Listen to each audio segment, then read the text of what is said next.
Ladies and gentlemen, boys and girls, and dreamers of all ages, welcome to the Disney Countdown Show. Remain seated, please. Permanecer sentados, por favor.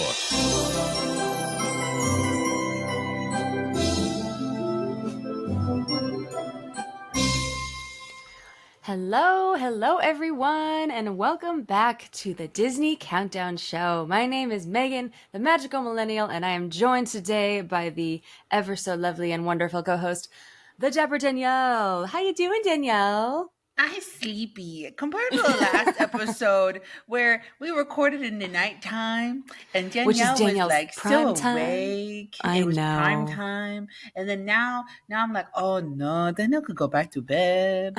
And it's a struggle. It really is. And we were actually talking beforehand because we are recording this one back to back, and the hurricane wasn't too long ago. Milton coming in through Orlando, and we were talking about how last week hurricane fatigue or hurricane hangover is like so real for everybody currently in Florida.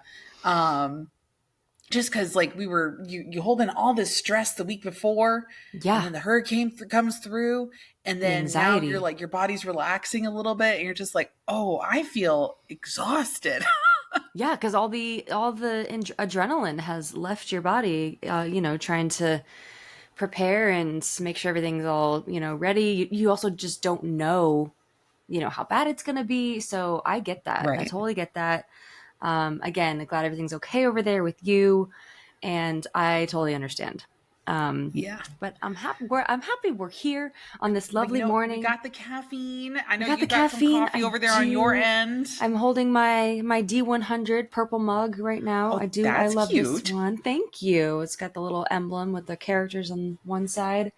And so ready for this episode because we are rounding out our top 10 Disney villains, and we're doing it with some style, everybody, because we have some very special guests joining us in this episode. It's Dennis Stowe and Darryl Rivera, who play Jafar and Iago, respectively, in Aladdin on Broadway. And it's so exciting. They, to be quite honest, we did record with them a little bit earlier. I am so excited for you guys to hear their top 5 villains, and also just more about them and their roles on Broadway, and just their love for Disney, because they do play characters, Disney characters, but they do have some history with Disney as well. So I'm excited for you guys to hear all about it. They are so amazing. So they'll join us in just a little bit. But if you do not follow us on the socials just yet, we are at Disney Countdown Show. Give us a follow on Instagram, TikTok, Threads, Pod Disney on Twitter /the X. We also do have our full episodes on YouTube where you can see our pretty faces, youtube.com/Countdown Network. And of course, Danielle and I do post quite a bit on our personal socials. I am the magical millennial _, and she is the dapper Danielle. So that's us. And thank you. And yeah, speaking of like personal socials and like recording this earlier. Yes, we did record this earlier, and somebody took a screenshot. One of our Patreon members took a screenshot, shared it to her stories, tagged us. I reshared it. The amount of DMs that I got from it was Sam. Hey, Sam. Sam's in our Patreon chat. Sam is here right now. Yeah. Yes, she shared it, and I was like, oh, you know what? I immediately started getting messages from old cast member friends and people that I'm still very much connected with. And they're just like, you talked with Jafar and Iago. And I was like, you just gotta wait and listen to the episode. So I'm excited for this one. And I know the Patreon family that tuned in for that interview really loved it also. So we'll get into it in a little bit, y'all. But we have some other things that we gotta take care of. Like we do have some reviews that we need to go over. So y'all, if this is your first time here, maybe this is your first time listening, we do go through some of our reviews that you leave either on the Apple, on the Spotify, but most of you end up sending us direct messages through Instagram or through our email, which is disneycountdownshow@gmail.com. So this first one, hold on, let me make sure I have, oh my goodness. I love their name. Are you ready for this name that is on this review? Yes. It is Pink Fluffy Unicorn emoji. Oh. That's so cute. I love that. And this is from our Apple Podcast listeners. It says, I love this podcast. Multiple exclamation marks. And 5 stars. This podcast is my favorite. I listen when I do dishes, cleaning, and I got my sister to listen with it with me too. Ooh. I really want to get your Patreon membership, but I am kind of broke. Understandable. Okay, it's okay. I had my first Disneyland trip in 2021, and I went to Disney World that same year. You guys are so funny, and I love you guys. Rainbow heart emojis, and BTW, congratulations on the marriage, Megan, heart emojis. Aww. Oh, thank you. Thank you, Pink Fluffy Unicorn. 2021 was a good year to go to the parks, I will say, just because I mean, Genie Plus wasn't a thing yet, at least until later that year, but that was a good year to go. And you went to both parks, which is super exciting. Yeah. I had to get my Disney fix. That was a year that I went before Disneyland reopened, and I went to World as well. 2 months, I think, before Disneyland reopened. So that's exciting. Very, very cool. And we understand the whole Patreon membership thing. It is something definitely to look into. We have multiple levels, and like the base one for our, because we have different tiers, they all get you different things. But if you want the ad-free episodes, that is also available at the base level, correct? How much is that? I know it's the same as what Spotify was. It's $5 a month. Yeah. Which honestly isn't too bad, but you know what? You do you. We understand. Totally understand. We get it. We get this, the economy is weird right now. Totally understand. It does also give you access to the bonus episodes, though. Which we do have quite a bit of fun in those. Yes. But no worries. We appreciate you listening to the podcast so much. So thank you. Yes. And your review. Thank you. And we also do have a fan message. This one comes to us from Instagram, direct message, and it's Poppy. And Poppy says, the best podcast ever. Thank you so much to the both of you for spreading magic and making my long, cold commutes to work fun and less lonely. I'm manifesting planning a Disney trip for the summer of 2026, and your podcast makes me so excited about it. Lots of love, Poppy, with some hearts. Oh, Poppy. Thank you so much. And I am also manifesting your Disney trip for 2026. Woo. It's gonna happen. Yeah. And like we were just saying with the, I was like, knocking stuff over. See, this is the bad thing about not being fully awake yet, is I'm knocking over my surroundings with next to me. Anyway. Spatial awareness is not there. Spatial awareness is not there. Not at all. But again, with our Patreon family. So since we are recording these episodes kind of back to back, we haven't had too many new members to the family, but we do have one. And it's Melissa. Melissa, welcome to the Patreon family. Thank you so much for being here. We really appreciate it. Yes. And actually, Danny, our producer, also reminded us that we do have a free option too for the Patreon. So you can at least hop in and see certain levels, or at least I think you get some of the updates. You get some of the updates. You get a lot of previews of anything that we post, updates here and there. So yes, there's the previews that are available there.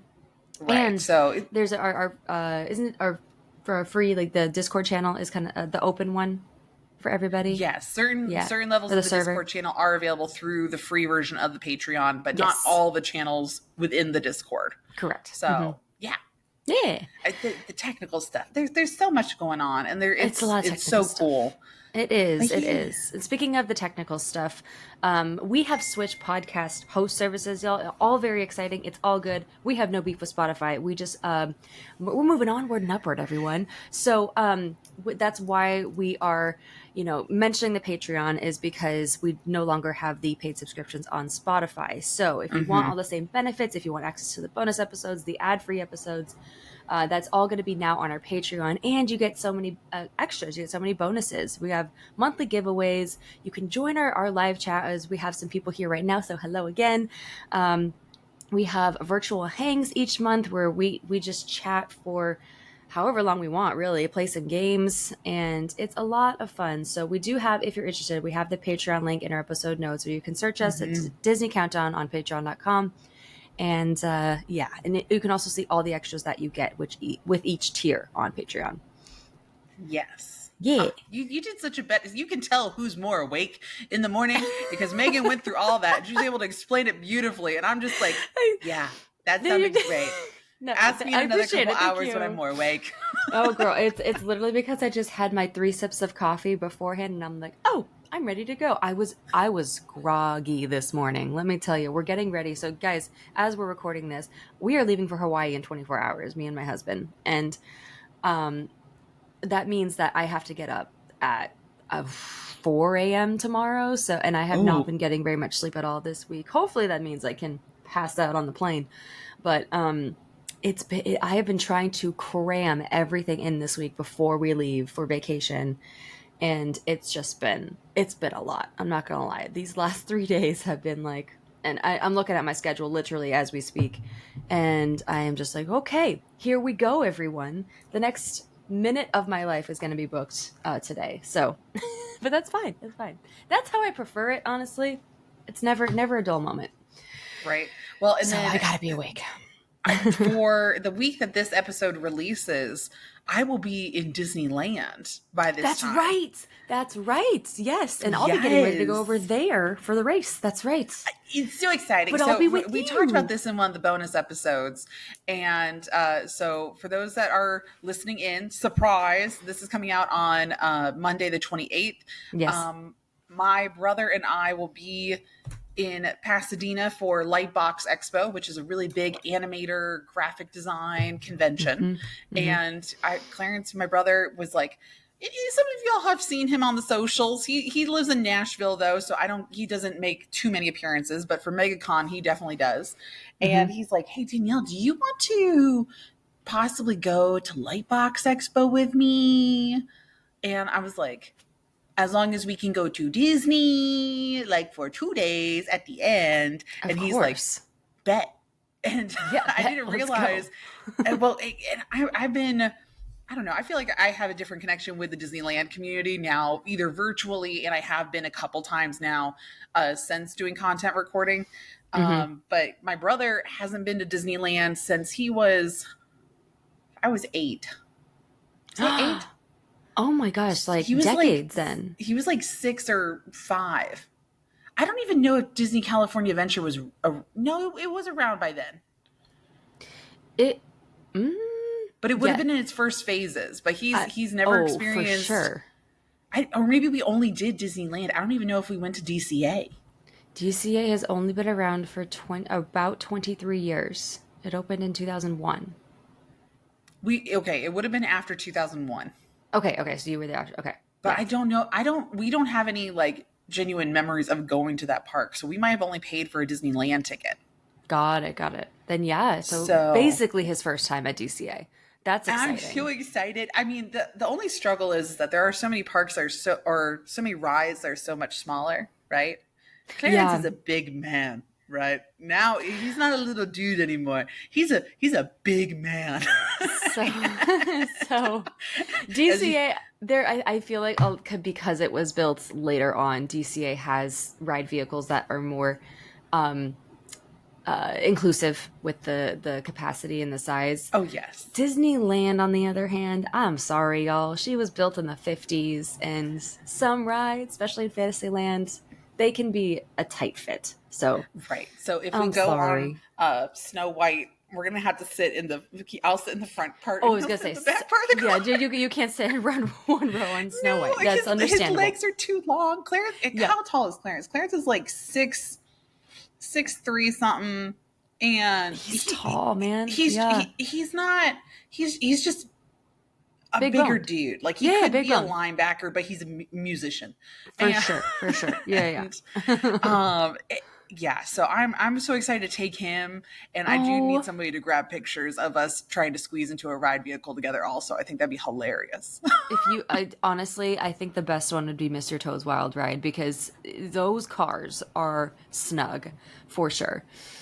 And I think Clarence knows that you go through hell in Mr. Toad's Wild Ride, but I don't think he realizes like.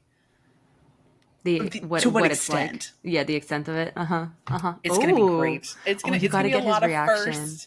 It'll be his first time really having Disneyland churros. Oh man! And it's a very exciting time. Very exciting. Cannot wait to hear how he likes it and what he thinks of DCA too. I'm excited for him and you. I'm excited. I'll be there. I'll see you guys. It's gonna be great. It'll be great. And so, yes, we'll keep an eye out for us. If you're listening over on the Disneyland side, we'll be there probably about the 29th and 30th. Is our plans right now. So we haven't decided which park we're going to be in, if we're going to be in one all day, what we'll be doing. It'll kind of be going with the flow also. Awesome. That's awesome. Oh my gosh, I'm so excited. Well, I mean, shall we get into some Disney news, Danielle? I think we have quite a few things to talk about before we get into our lovely guest segment today. Yes, we do. All right. We interrupt our program to bring you this Disney news.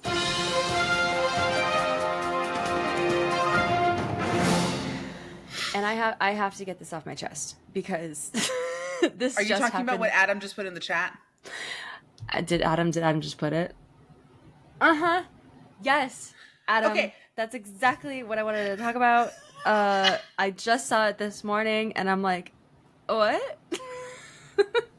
What do you mean? What do you mean that there's a front of the line pass now, or going to be on my birthday of all days? Rude, offensive. So yeah, there is y'all. It was just announced this morning, and I know this is a little bit old news now since we're. And this is from Disney Parks, right? This is Disney Parks Disney announcement. World and Disneyland are going to have this premier lightning lane for Adam. Adam put it great. The low price of $400 per person per day. So essentially, this could cost you, if you think about it, because now a park hopper could cost you $281. It could be almost $700 for you to go to Disneyland if you wanted the front of the line pass.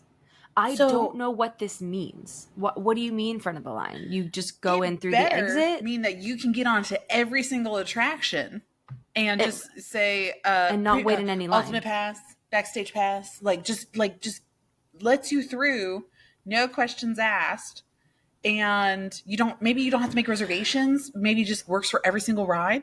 It better work for every single ride. Every single ride. Yeah. Rise of Resistance, Racers. Yeah, for sure. Because it's $400 per person, which wouldn't you? Is this for the people that don't want to pay for a VIP tour guide because they are Disney regulars, but they want the access of a VIP tour guide? 100% what it is. Why? But why would you not then pay for a VIP tour guide and go get because they don't want you to talk with another human? Maybe it's for the antisocial rich people. Yes, 100%. Adam said website. It's not timed. Pick attractions you want whenever you want. Single lightning lane. I would assume every single ride's included. So yeah, pick attractions. Okay. So yeah, I guess there's no it's not like Lightning Lane where you have to wait a certain amount of time before you pick a new one. Right. I mean, if you want to just roll right through rides and not have to worry about people, this is and you've got obviously have some cash to spend. This is a good thing for sure. Yeah, I'm all for it. But you kind of have some cash to burn.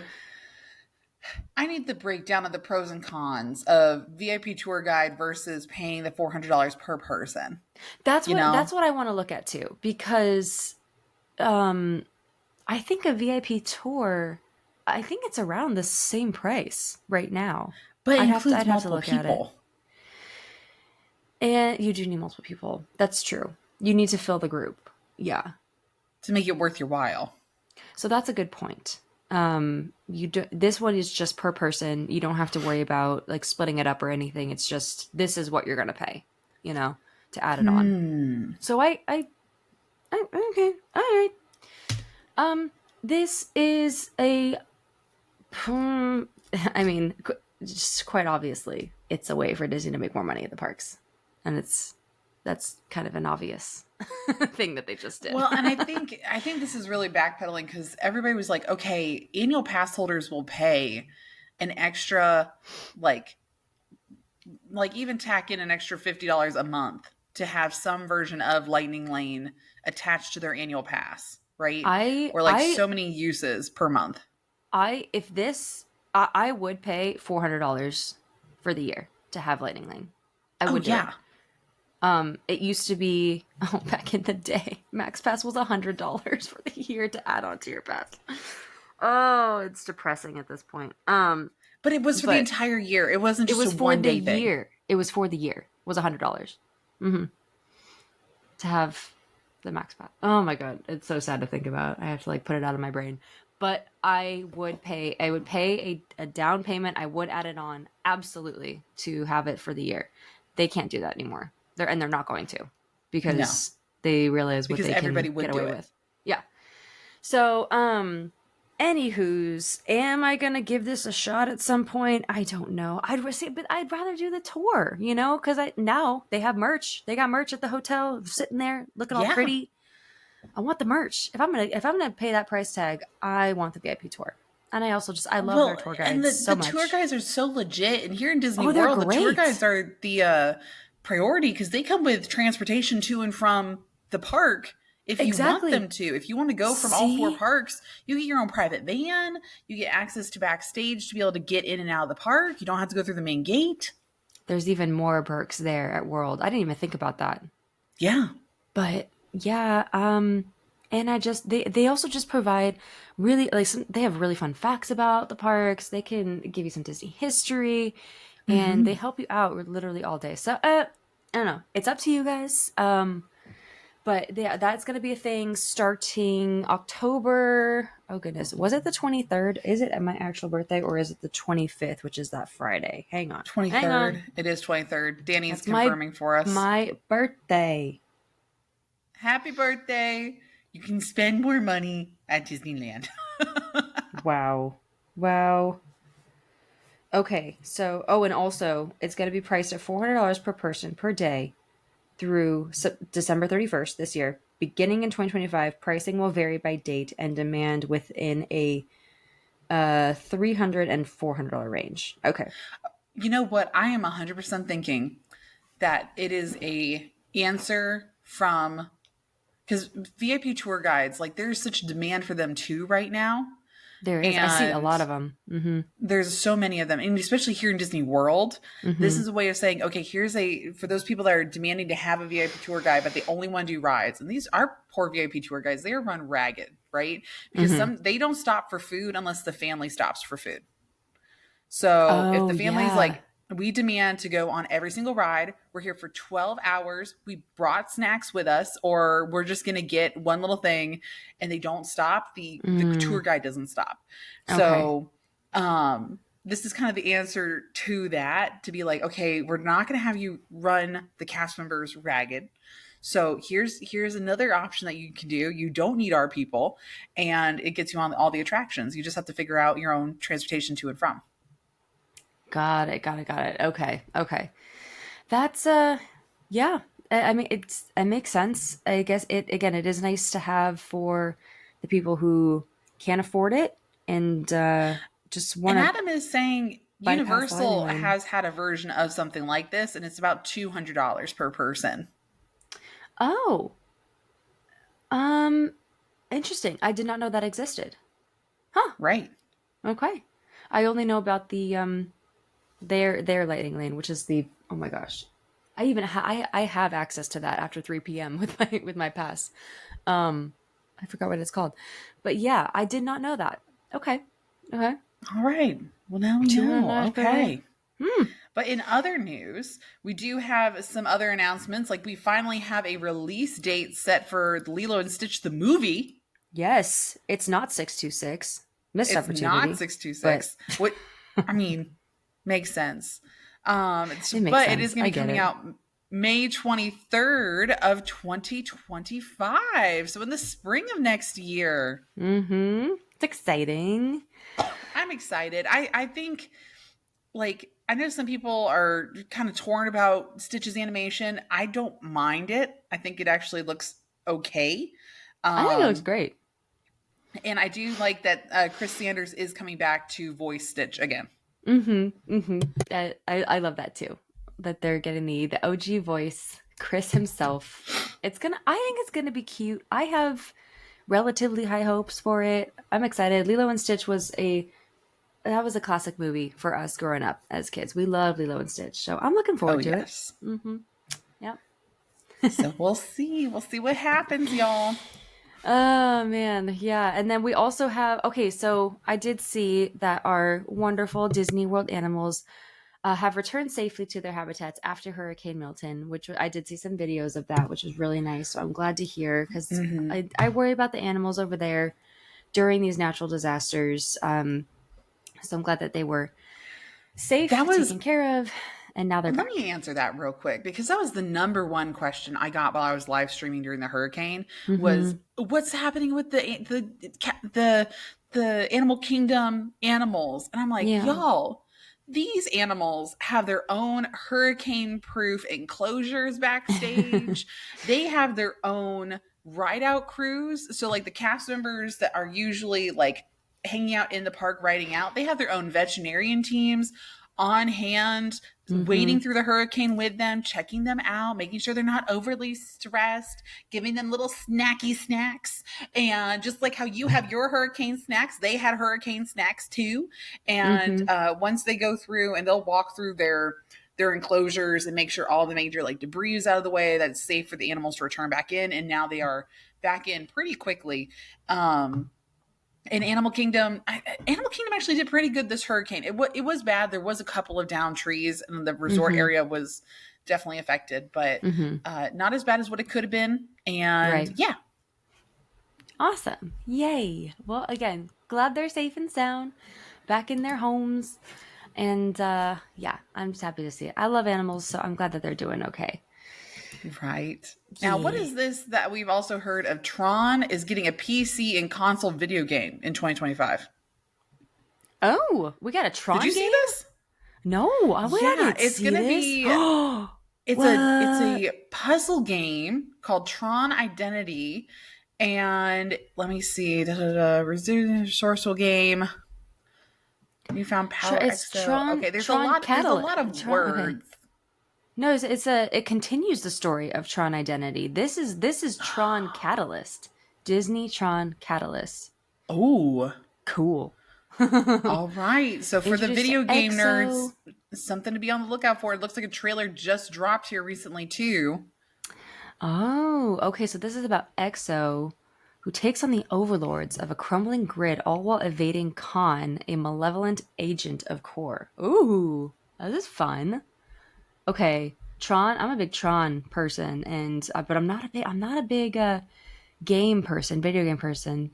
But I might have to check this out. It does look like it might be a free roaming game because you battle on foot and also on a light cycle to complete missions. So I don't know. Wait, that sounds so fun. Oh my gosh. Okay. I mean, this is the type of video game though, because of what Tron is and what the storyline of Tron is. You're trapped within a video game in Tron, and now we're doing a walk around video game in the world of Tron. Yep. Does that mean with AI? I'm just saying that this video game could come to life, and like if it was going to jump out, it would be this game, right? Yes, that's exactly what it is. No,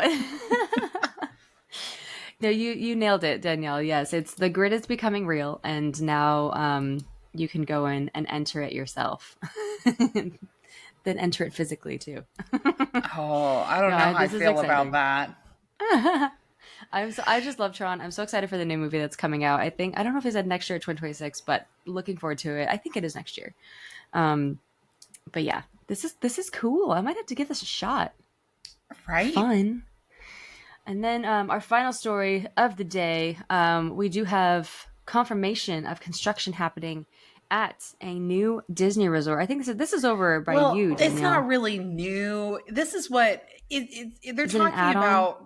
Reflections, a lakeside lodge, which is was supposed to be where the old river country was here in Walt Disney World. It's right next to the campground site. The site was leveled. It was ready for construction. They got rid of everything. COVID hit, and then everything stopped. All contracts stopped. Everything stopped. So new filings had to be done for construction to start again. And supposedly,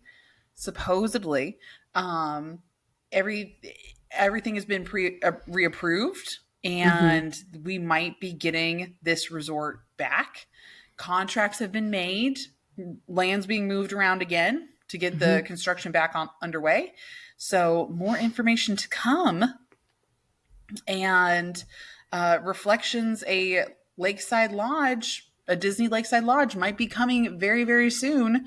But at the same time, I'm just waiting to make sure that the DVC property for Polynesian opens up this December. Well, we're waiting to make sure that actually happens. That's very exciting. Okay. All right. Love to see some new stuff, new places to stay, nice and shiny. But cool. All right. Yeah, I love but that. And I'm we'll realizing see what that actually happens, and we'll see how much of it sticks to the original concept art that we saw back in like 2019. Got it. We shall see. I'm realizing that we did chat about the premiere, the Lightning Lane, and it's been a couple days since it actually dropped. So yeah, if y'all are interested, it is available right now, and it's currently $400 per person through December 31st, and then we'll start to vary January 1st. Right. So yeah, fun times. Oh, so if anybody tests it out by the time that this episode releases, let us message us. Let us know. Mm-hmm. We're intrigued how it goes, because we're very intrigued. Not like quite intrigued enough that we that circled much. back around at the end of our Disney news segment. But you know what? I think we need to go ahead and step away from talking about the crazy lightning lanes and how Tron's going to come at me through this video game. Yeah. And we need to focus on what the season is really about. And that's villains, right? It is. The reason for indeed. the season. Mm-hmm. Absolutely. And it is Jafar and Iago. So we actually have Dennis Stowe and Darryl Rivera are here, and they're going to be coming in here in just a moment, and you're going to hear our interview with them. I'm not going to lie, it was a fantastic time talking with them. But Dennis Stowe plays Jafar in the Broadway version of Aladdin, and Darryl Rivera plays Iago in the Broadway version. Now, my family is rewatching Hulu, right? And they're rewatching Only Murders in the Building. Did you know Don is in Only Murders in the Building? Is he really? I haven't seen it. In the season where they're doing the musical, and what is it? I think the character's name is Bobo. Don plays Bobo as like one of the extras in the cast of the musical. Oh, that's so cool. Oh my gosh. And his facial expressions, I thought he was so amusing watching the season. And just see this background character, because I loved the over the topness of the background characters. It was fantastic in that season also. And then I'm seeing pictures of Don. I'm like, Don looks really familiar. I'm like, oh, wait a second. That's why. And it was because my family's rewatching it. And I was looking over their shoulder. And I was like, who is that guy? Oh, that's so cool. Oh, it's awesome. It's a show that I need to start watching. I've heard so many good things about it. So that's on my list. I think I would too. And I love Selena, Steve. I got to watch that show. And Martin Short. Oh my God. Hilarious. So I'm gonna get on it, and then hopefully I'll spot Darryl Rivera in there. That's so cool, though. It's good to know. Well, I say let's go ahead and get into the meat and potatoes of the interview. So roll it. Yes. All right, so our special guests have now joined us here in the studio. We are joined by Jafar himself, Dennis Stowe, and Iago, also, who is played by Darryl Rivera. We were bragging to everybody in our Patreon and in the last episode of like, hey, so we have like more Broadway stars coming in, like talking with us. Very special villains. The best kind of Broadway stars are villains. Absolutely. That's right. Oh, truly. Honestly, yes. 100%. Well, and we've talked about this in previous episodes. We've gone through different songs, different villain songs. And honestly, some of the best ones in Disney history are villains. So, you know. That is 100% true. Yes. And I think we did it backwards, Danielle. We did the songs before we did the actual villains themselves, which is totally fine. True. It's the perfect time of year to be, of course, chatting about villains and fawning over villains, because I have found myself, at least in talking about our top 10 villains, being like so passionate about it. like being so passionate about the ones that I love. And so it's an honor, and we're very grateful to have you guys on the show. Thank you so much for being here. Yeah, this is going to be so fun, Thanks and for I having cannot us. wait to hear your top 5. Yeah. So okay, Aladdin is unfortunately not a musical that I have seen yet on Broadway. I am going to see it. I am going to see it 100%. But I have seen it many a time when it was at Disney's California Adventure in the Hyperion Theater A little way back in different. the day. A little different. We still have She's the a puppet little bird, different. not an actor bird. That's right. That's true. That's true. Yes. But I want to ask now. You both have been doing this for quite a while. Were you both Disney fans before you got these Did roles? you Before ever you get started, to see the Aladdin show over in California before? or did you get to see that show in DCA? Do you want me to start, Dennis? Don? Yeah, that's what I thought. Yes. Go ahead, Dennis. Yes. I'm a huge Disney fan. I proposed to my wife at Disneyland. So we're West Coasters. We come from Seattle. And we would go to Disneyland all the time. I proposed there. We didn't get to see Aladdin at the Hyperion, unfortunately. But we spent many an hour in those parks, many days in those parks. So yes, I was a huge Disney fan. And when Disney announced that they were coming to Seattle to do kind of a trial production of Aladdin to see if the material that they already had worked on stage, I was like, you know what? Maybe this is the time that I'll work for the mouse. And lo and behold, I got the part of Iago, and I've been a part of the Aladdin project, the Aladdin show, since 2011. A long time. so Amazing. cool. Yeah. Oh yes, that is a good amount of time. That's awesome. Now, Wow. Dennis, do you have a similar story? Or I know you've been part of the Broadway scene for a long time, and Yes. part of you're part of the recording of Shrek the musical also. Oh, yes. Yeah. That's so cool. Yeah. Yes. I am a Disney fan. I am probably not as intense as Don is, but I certainly am a Disney fan, and I certainly, grew up with, the sort of the golden time for me is this sort of like the Aladdin, Lion King, Aladdin, Little Mermaid, The time. Disney art renaissance period. The as I like Renaissance to call era. it. So- Yes. And funny enough, my partner of 10 years, his family are also rabid Disney fans. Really? So most of our family outings are at Disneyland because they live in California.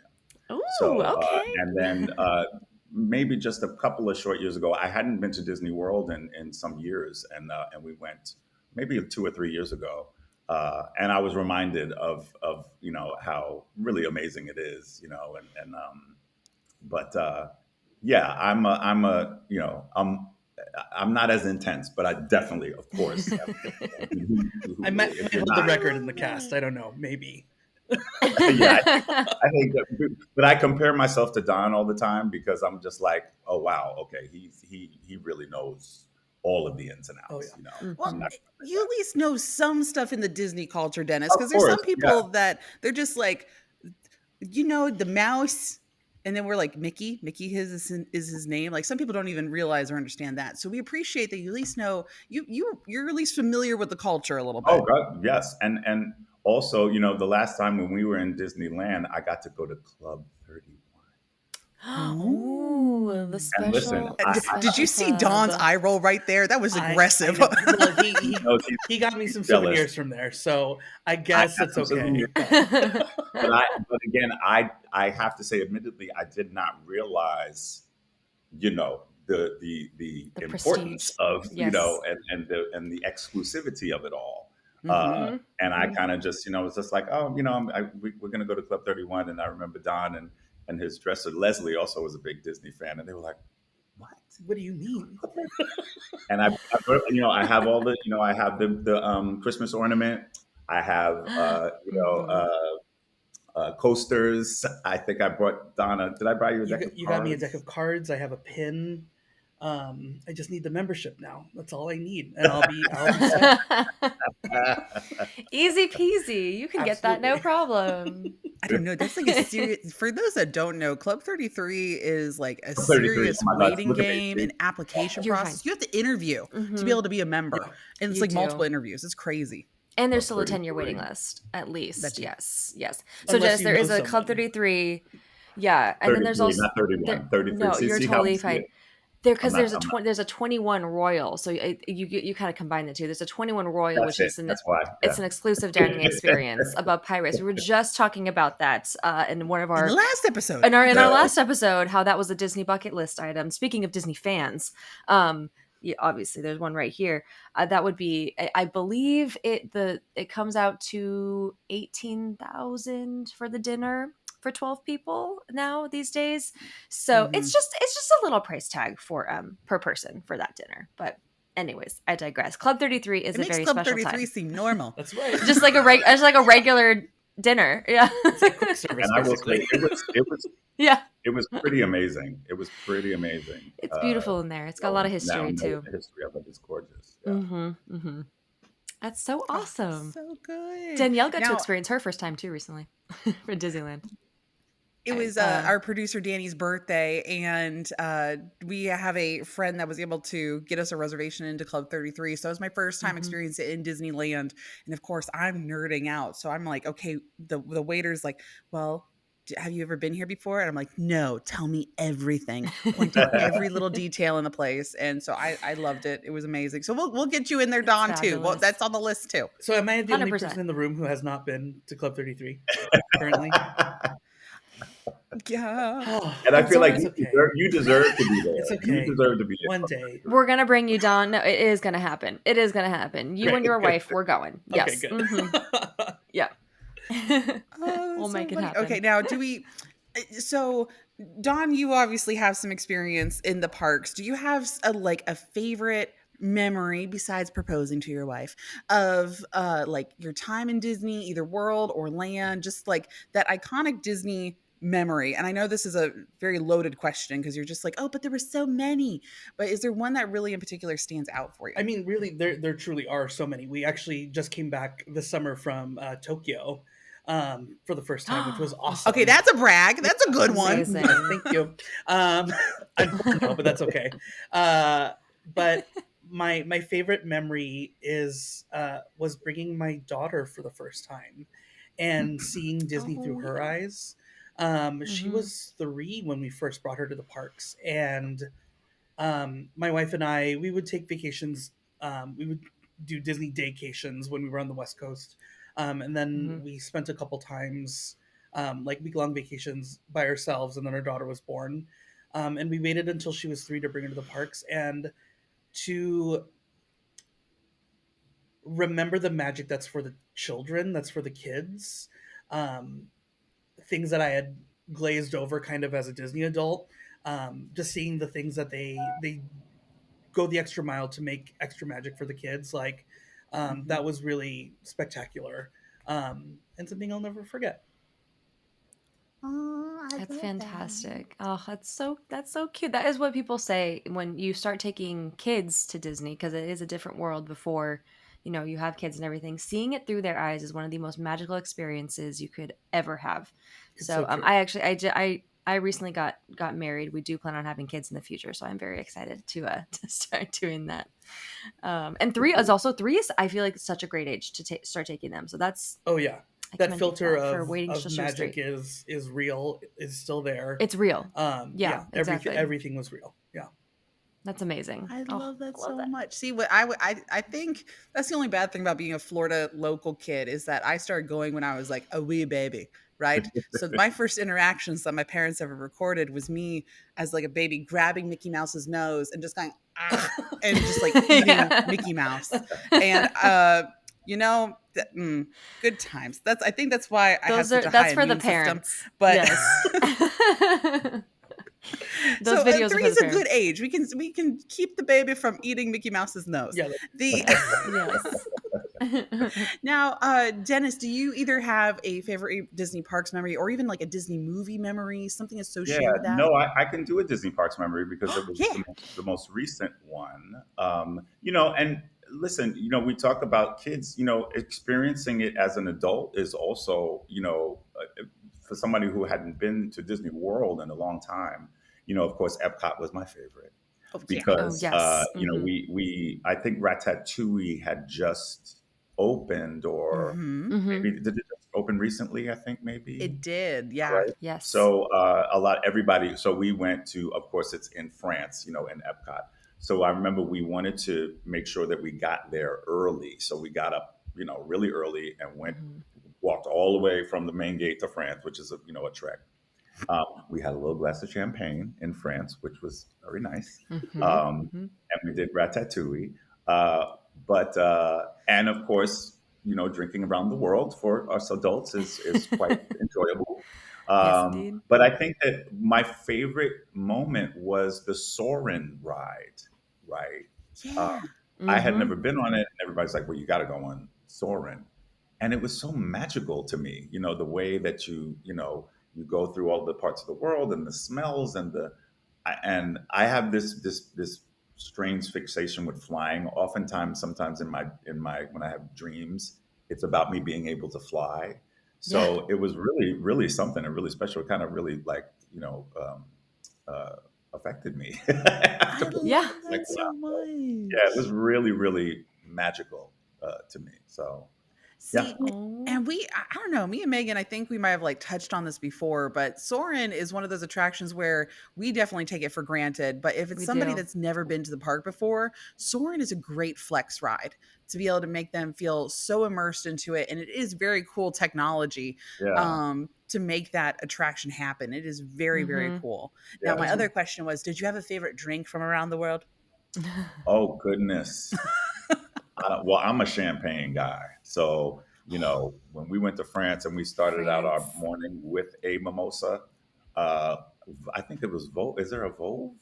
Uh, There is a Vouv, yeah. Vouv. Yep. Yeah. I had that Yeah. last time I was there. Yep. Danny knows. Vouv.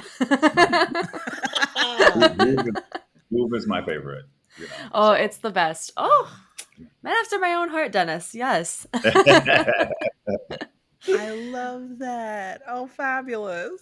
Oh, that's awesome. Yeah, Soarin's definitely one we take for granted. I love Soarin is a different ride in the fact that at the end of a long day and when your feet are just your dogs are barking, Right. right? Oh, It yes. it is a next level. It hits on a different level. Like cuz not Yeah. only are your feet not touching the ground, you're suspended way in the air. And so for some Yeah. reason, I never want to leave that chair.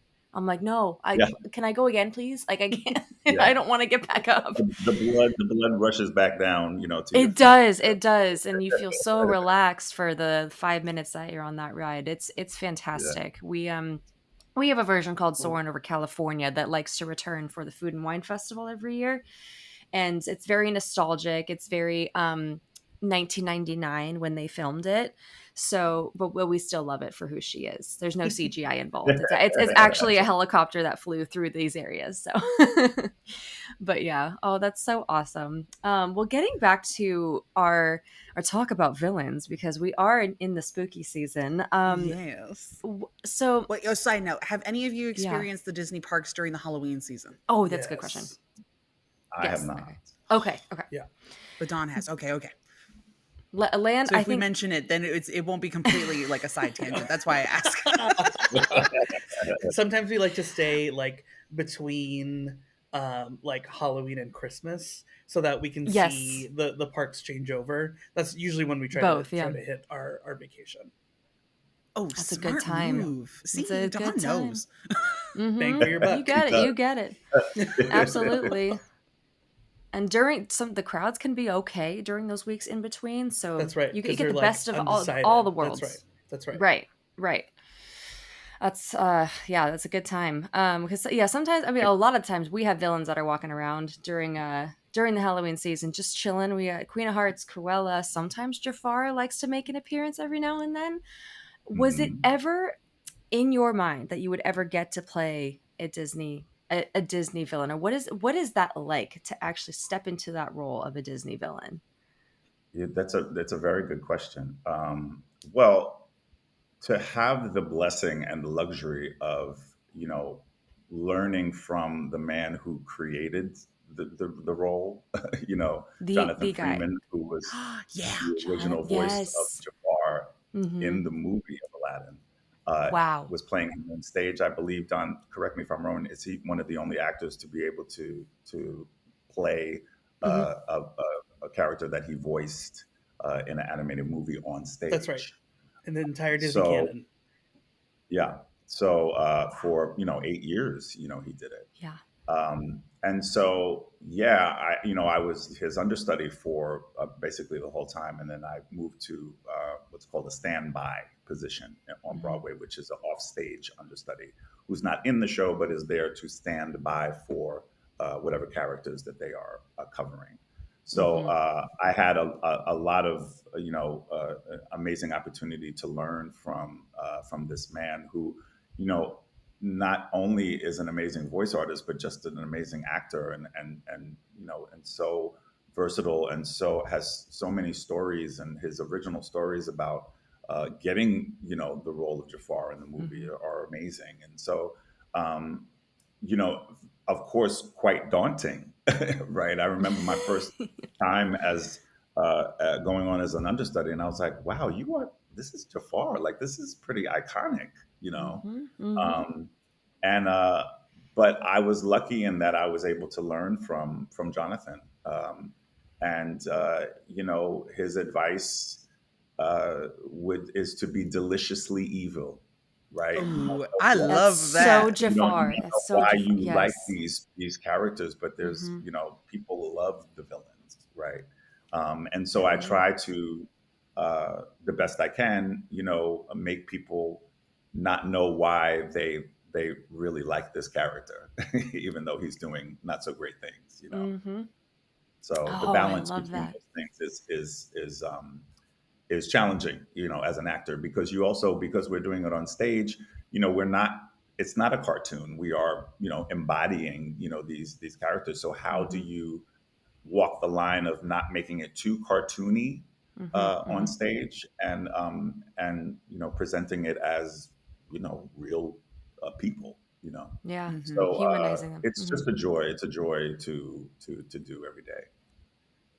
I Oh, love that so that's much. amazing, Yeah. Dennis. I just got chills. I mean, what a incredible, start and I guess introduction to this role to actually have be the mentorship of the man himself, of Jonathan, and Yes. as such an iconic villain. Also, it's just whew, my Yeah. mind is exploding with like, Well, and then Don, you got to play across from both. Well, actually, you were multiple, right? yes. Or Many correct Jafars, me. but Dennis is only the second full time, the only second full time Jafar. So I've only had two Yes, yes. in my many years at the show. But Oh, playing that's across so Freeman, cool. like other than him being Jafar, the voice, he also has an incredible Broadway career. So the knowledge and the what did he call it? The Copacabana School of Dramatic Arts and Trickery that he would pull from um, was immense. So like it informed me not only as an actor, but like as someone who is would be able to sustain a long run. Like we just celebrated our 10th year Right. on Broadway. So that's no small feat at all. Congrats. Um, and Dennis and No, I had been there the whole time. But yeah, that's and amazing. Dennis, I Congratulations. can't say Yeah. enough good things about him. We laugh every single day. And Dennis was Mm-hmm. playing Jafar like once a week when Jonathan was moving down from 8 performances a week to 7 performances a week. So slowly we Mm-hmm. kind of like built our rapport. So when he took over full time, it was like it was completely It was seamless. natural. Yeah, and I couldn't. The two of them are two of the best people I've ever worked with on stage. Period. Well, now you and Amazing. Dennis have really gone gung ho with the announcement of Villains Land, and all the Magic videos. Kingdom. Yeah, I am shocked some of these videos have not gone more viral because I've liked all of them, and I've gone back through, and I'm just like, why does this video not have more views? Because I think they're hilarious, and I love when both of like Dennis obviously. Are most of these Don's idea? And then he's like, Dennis, I got a plan. Yes, they This are. is what I'm thinking. And I just say yes. Yes, that's right. So You're such a good sport. okay. I really don't question it because Don is brilliant. So, I'm like, yep, whatever you want, and it's so amazing that I don't have the technical, skills that he can put these things together in 5 minutes. Like it's really something. And they're all so amazing. And so he says, say this, do this here, come up here and do this. Let's do this in between. We'll do it like when we have like 5 minutes in between scenes, we'll go up and do it. Literally. Oh, so you're actually, because you're in full costume when you're recording these. Yeah. So you're literally doing these in between your sets. Oh yeah. Yes. Yeah. Whenever we find time, we'll try and film these things. And from the top of the show to the end of the show, we'll have a fully produced piece of content.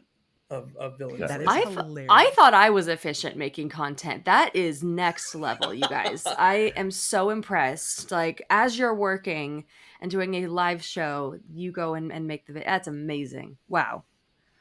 It's all him. Well done, Don. Thank you. It's fun. That is incredible. We're gonna have to put a link in the episode notes or something to at least one of these clips and one of these shorts, because there's one where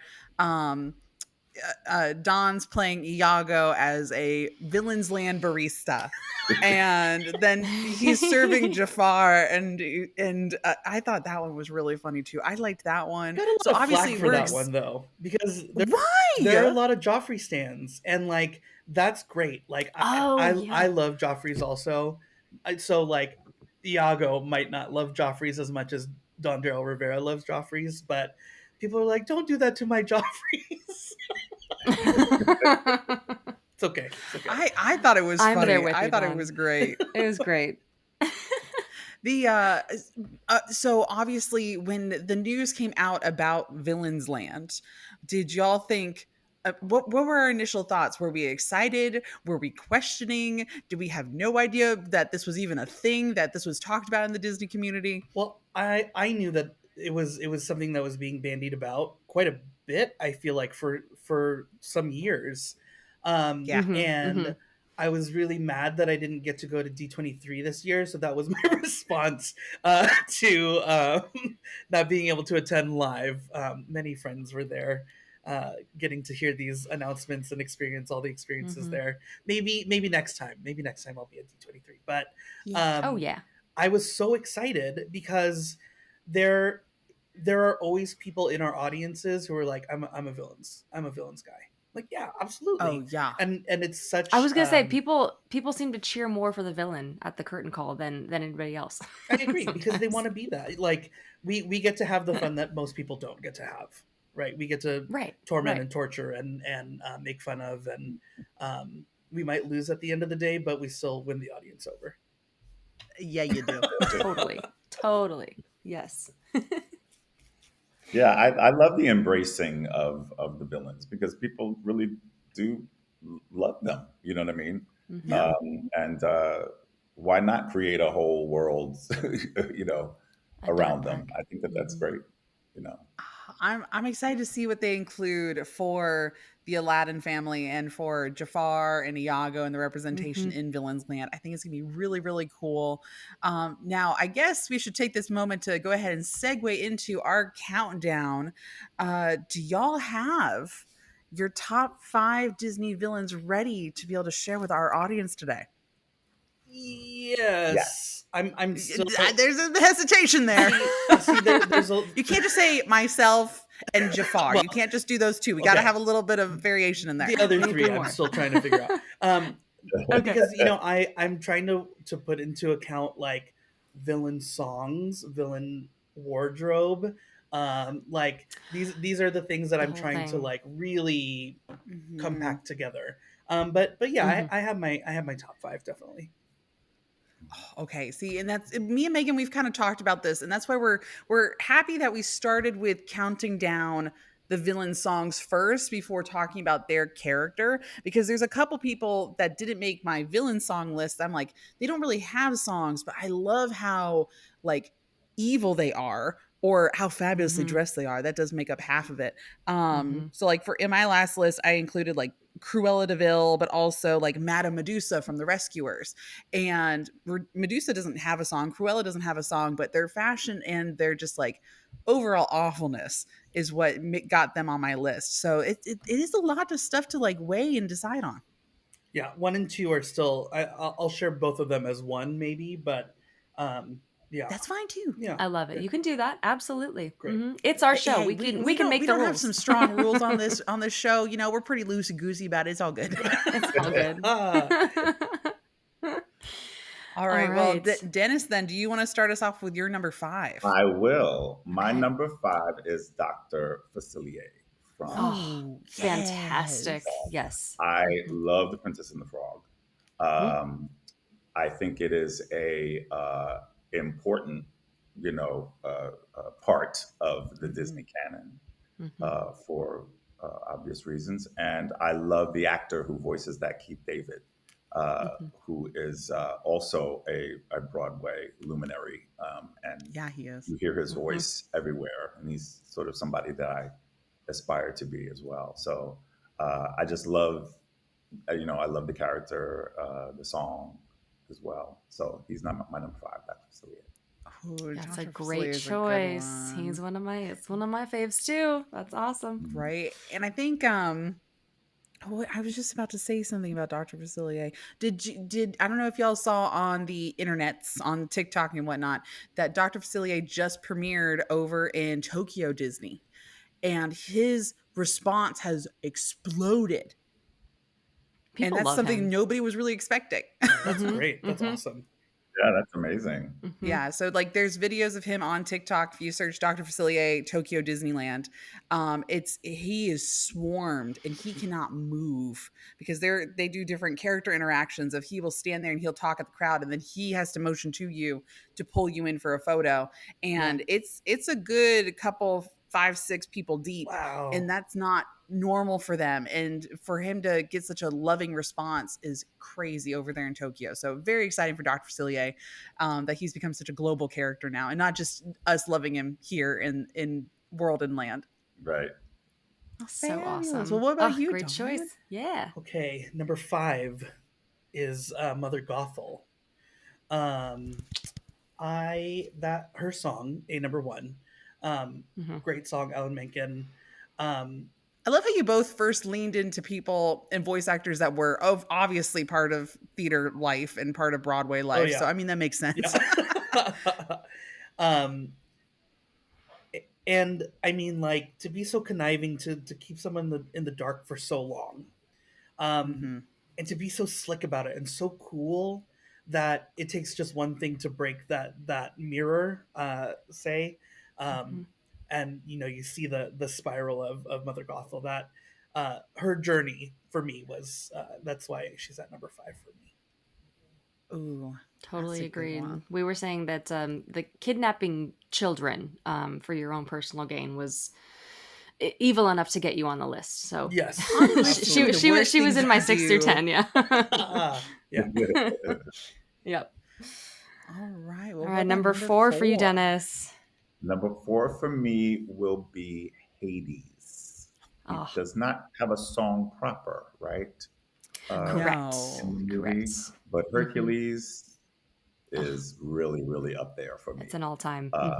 Because of of so many reasons. It's just such a great property, and it's just the music is amazing, in that, and it's beloved as well. But I just love I love how he's drawn, just the fire and the sort of dry, wit, that he has is I really enjoy him. So as a villain. Oh, yeah. Fully agree. We talked about him also in the last episode. We did. He was in my list. Yeah.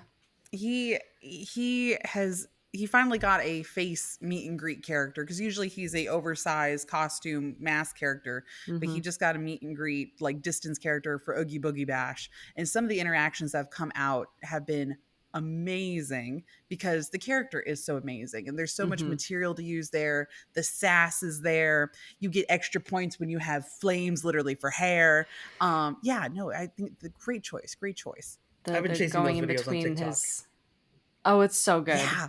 They're all so good. Yeah. Did you see the one where he interacted with the girl? Fantastic Megara cosplay. Yeah. Oh, I think I saw that one. And He did he's his- like, he did Meg, his my little quote. sweet nut Meg. It was good. It was good. So good. Yeah. Great choice. All right, Don, what's your number 4? Number 4 is also Hades. Oh, we have a crossover. We do have a crossover. Woo! The kind of almost anachronistic kind of humor, kind of that we were seeing with like Emperor's New Groove. That kind of humor Yes. like really hits home for me. And I think Robin kind of really set the bar for bringing in pop culture into Disney movies. So that for me is why he doesn't have a song, which I'm sad about. But he's so freaking funny. Like the three of them, Pain, Panic, and Hades, just kept me on the floor rolling. He's my number 4. He's real good. And he makes evil fun. Yeah, He really makes fun. evil. He Right? did. Yes, he does. And he did. And that is what I remember specifically as a kid. That is why I liked Hercules so much, was because of Hades and how funny he was. Even as a child watching it, I'm like, oh, he's a cool villain. And James Woods, I think, I don't personally do not think they could have found a better voice for him. I'm like, he is perfect. Hades. Yeah. Agree. So. Oh, Oh, yay. I love the crossover. okay, All the right. list is going great so far. Well, back to you, Dennis. Number 3. Number 3 is a tie. Okay. Let's hear Number it. 3 is a tie. Is that okay? Yeah. Scar, Mm-hmm. of course. And the Oogie Boogie Man. Oh, Oogie Boogie. Nice. I've especially since the unfortunate passing of Ken Page, who voiced Ken. the Oogie Boogie Man. I've reconnected with The Nightmare Before Christmas, and that song is so iconic, and his voice is so, there you are. You know what I mean? Ooh, I'm scared. There's just the way that he voices it is so brilliant. And Scar, I mean, what do you say? I mean, it's just this iconic villain He's evil. with such sort of flair, and coolness about him. Almost like the perfect villain in Scar. Oh, yeah. There's also a story behind it as well, right? So those are my tie for number 3. Those are great See, and I choices. feel like in the Disney Broadway world, I feel like Jafar and Scar's characters are probably the most suave in the Broadway versions. Yeah. Where like you have Gaston, who's kind of he's pretty cool, but he's more of the bumbling muscle, I guess you could say. Boasting, but Scar yeah. and Jafar in the Broadway versions, they can be smooth talkers. I love that. So that, a little bit same mannerisms ish there, same vibe. And I also do think Scar has one of the best villain songs of all time. That definitely, I think that was top 3 for me. Yeah, Be That's Prepared is so good. And Oogie Boogie also Which is a great another fun song. TikTok that just went viral. Did you see the marching band? No. I'll have to see. There's so many. Danielle, I'll be able to send those to chat. you. Yeah. Yeah, exactly. I'll be like, look at this one. But they had this giant horn section, and they did Be Prepared, and it shakes your phone speaker. It's so powerful. cool. I'll send it later. You send gotta it. hear that. You gotta send that. Yeah. Love it. All right. All right, Don. How about your number 3? Scar was almost my number 3, but I bumped him off the list completely. just That's because of okay. Be Prepared. It's okay. That's okay. Hey, that would be for a bonus episode. It's for later. Yeah, that's right. Yes. And if we can go on a tiny tangent, you guys know about Jim Yes. Cummings in Be Prepared, right? Yes, how he filled in Yes. because Jeremy lost his voice for like was Jamie having lost his trouble with voice. it. So I had no Yep. idea about. I literally had just learned about that like this year, and so I went back and I listened to it. And I was like, oh my god, it's like he's the perfect dupe. And like if I had not known that, I never would have known ever. It's But Scar yeah, bumped amazing. off my list. I'm sorry. Scar. That's okay. But No need to Yzma apologize. is my number 3. You know, I wish Stuff Out the Light was in the movie, and that she had a really fun I big know. song. Yes. But just how kind of falsely glamorous she is, and how at the very core she's unbelievably helpless, and she needed Kong to just like be the one who makes things happen, even though he believes that she's the one who makes things happen. I Yep. just I love that. I love a villain who thinks that they can do it on their own, and they're just really they're not great. They couldn't. Nothing could happen. Yeah, She's just really but I love her. manipulative. That personality, of course, Eartha Kitt. Like my god, Oh, yeah, she's so fantastic. fun, so Yeah. fun. I love Yzma. I do too. I think she's on both of our lists at some point. And Yep. we talk about Yzma a lot, like We a do. lot on this show. Nice. I talk about Emperor's New Groove a lot in general, and how it is my number 1 animated Disney film. That was a list Wow. many episodes ago, but Mhm. yeah, Yzma had to make my list because of that. I do love her, and yes, it is the false. She tries to be glamorous, but she's really not at the end of the day. She's not great at it. She's not amazing at it. Her like long eyelashes that are like this, but But you know what? Half of it is believing in yourself That's right. and just The manifesting confidence. it. It's all the energy you give. it's true. It's true. Big main character energy, absolutely. Oh, she does. Yes, definitely. I love it. All right. All right, Dennis, so- number 2. Number 2, hands down, is Ursula. Oh, Queen. Ursula is wow. And you know, and again, the Pat Carroll, I believe Pat is Carroll. her name, right? Mhm, Pat Carroll. Yeah. The brilliance of that performance, and just her tone. The song is iconic, you know, and legendary. And I was really obsessed with Ursula. I mean, I just loved it. I just remember when Little Mermaid came out, I wasn't a child, but I love that antithesis, right, of the villain and the the heroine, if you will, Ariel. And just also her plotting is really kind of brilliant, in a way too. So I love Ursula. She is Aw. an icon, truly. Yeah. Talk She about is. a villain that honestly, it's not love to hate, it's love to love. You really do love Ursula. Just of And how Ursula fans are hardcore, fabulous she is. y'all. They are hardcore. Oh, Yeah. Maleficent, Ursula, and Evil Queen fans. Oh yeah. They go all in. Like They go they're all they're in. just as aggressive as Tinkerbell fans. They're just as aggressive. Mhm. See, Don laughs because he knows. I know that very well. I love that Ursula made your list. That's fantastic. Amazing. Okay. Well, maybe Don, Dennis and how I about spend you? too much time together, because Ursula is also Ursula is tied for first and second position. Oh, this is the tie. Okay. This is the Yes. Okay, top. so it could be either one. It could be Okay. either Okay. one. Okay. Poor Okay, Unfortunate okay. Souls, maybe for me, might be better than Be Prepared. And I think that's Oh, why yeah. it's at the top. That's Yeah. those are Ashman lyrics, right? Like we still have the brilliance of Howard Ashman in that movie, and to see a villain who has looming danger, right? You always kind of remember that people are there, but like villains that have magic that are looming that could literally do anything to you, that's what made me kind of scared of her. And octopuses have so many legs and they can literally go anywhere in the water, but to also have a Disney villainess who's a tenor, that was brilliant. Against Right? Jodie Benson's like soaring soprano. Because Right. it really gave her something like maybe every evil alto wants to be a soprano. Oh yeah. But to have that like in that really rich bassy basement and just it's one of the best villain songs ever, and that's why she's tied for number 1 and 2 spot in my list.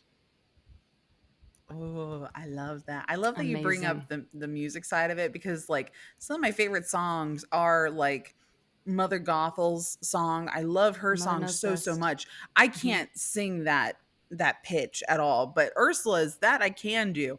And I now that you bring it up, I'm like, oh, that's why everybody really loves to do karaoke of that So one. can That makes I. so much sense. Yeah. Yeah, because We can all sing it. everyone can sing it. Yeah, yeah, exactly. Oh, good points. Good points. Yes. Yes. All right. All right. We are down to it, y'all. Thank you, Dennis and Dawn. Thank you so much again for being here. We do appreciate it. It's been so wonderful to chat with you guys about Aladdin on Broadway, and about you, and get to know you and your history with Disney. It's just been awesome, especially at this amazing time of year during spooky season. So we do Yeah. appreciate it. Thank you again. Thank you. But let's get down to it. Dennis, what is your number 1? I'm gonna go with the obvious, Is you know, anyone surprised? and I'm gonna say Jafar. Woohoo! Yay! Um, I can't really put into words how amazing it has been, playing this character and Mhm. representing, being, one of my best memories about being on stage is the Jonathan Freeman making a to do about passing this role over to me. He arranged on his last night that he would, make up this sort of ceremony of passing the staff. I have a snake staff, of passing the staff over Wow. to me and entrusting me with with carrying on his legacy. Really, is is something that I will never forget, and I take it very seriously. And it's just it's a pleasure to be playing this role and to represent him, because I really do feel like I had big shoes to fill, and I do my best, and I try to take what he has created and put my own flair on it, but I really do try to stay true to what he brought on stage, and carry that through. And so it's been just personally for me, it has been just life changing, really, for me. Oh, that's fabulous. That is Thank you so much for incredible. sharing. See, and Yeah, of thank course, you. these Broadway people going over the top of the showmanship of passing the staff down to the next Right, generation. right. But it was not. It was not. I didn't know. They told me that I needed to be backstage because they were going to do some, some interview or something with the New York Times or something You're like like that. media shots. Yeah, that's totally normal. It's Yeah, fine. that I'm taking over and blah blah blah blah blah. But I did not know that he was going to basically stop the show at the end and do this, and everybody was in on it. Oh Were my you in full gosh. character too? No, I was in just dressed, thankfully dressed nice. You're like, I'm not wearing just regular sweatpants. This is amazing. I was like, oh, it's a New York Times interview. Let me dress, in black. And so, Mhm. yeah. And so, there's YouTube videos and things of him doing that, for me. And it was just so, Wow. to the generosity, right, and the grace that takes is really something, Yeah. that he created this character, and now he's letting it go, and giving it to me, So it's really special, really special. How fitting. Amazing. How fitting. Hmm. Oh, fabulous. Well, thank you so much for sharing, Dennis. I really appreciate That is it. incredible. Yes. Thank you, Dennis. You're All welcome. right. Well, Dawn, what's this other character that's tied for number Oh one? my gosh, Yes. it's not going to come as a surprise. I wish it was Iago, but it is Jafar as well. There's another crossover there. Hmm. And the reason I kind of put Ursula and Jafar at a tie nothing can really top Poor Unfortunate Souls for me. And I'm a little sad that that Jafar only gets a reprise in the movie. Mm-hmm. Um, Mm-hmm. although with just having a reprise, like having him be so memorable and so powerful a villain, like that's why they're tied for number 1 and number 2 spot. Yeah, that's Yep. so accurate. Yep. Right? Mhm. Because like Ursula gets to tell her whole backstory, and we learn nothing about Jafar, only that he's just continually going after what he wants and like Right. relentless at it. And he is almost, he's real close at the end. I think maybe closer than any other Disney villain gets to having absolute power and then being tricked by someone with nice hair. You know, it happens a lot, I'm sure, in the world. But A true villain's true Yeah, weakness. that's- Fantastic hair. Failed again. No, I mean, you know, outside of being in the show, being in Aladdin, seeing Aladdin as a kid with my dad in the movie theater, I remember kind of looking up at that screen and being like, wow, they really do look like me. And I remember like identifying with sometimes not fitting in the world, you know, like, and being able to be myself and have people accept me for that. That was one of the reasons why I really latched on to Aladdin. I actually have a VHS backstage. It's the clamshell, and anytime anyone from the movie comes who worked on the movie, I have them slip out the cover and sign the paper and put it back in. And you know, I'm sure it's worth a gajillion dollars by now, and I'm going to retire on it. But Yeah, you are. For sure. Jafar and Aladdin, like they've been so important in my life, and I'm thankful to be able to be a Disney villain. You know, I have an older sister, so I like to joke that I've been training to be a Disney villain my entire life. And it's fun. It's great. I love Jafar. I'm a Jafar stan. I love that. And I Awesome. mean, putting Iago as like a villain character, he's more of a sidekick pet over in the movie, but in the Broadway show, he plays such an important role and has quite a few numbers and is really the comedic relief of most of the show besides Genie. And actually probably has some more comedic lines than Genie does, almost in a weird way. There are a lot of one-liners. He's got some good ones. There's some really good ones. There's some double punchlines. There's a lot of physical comedy. A lot of physical comedy. And I did get to see the show last year when it was traveling around in Kansas City with Twin Sauce.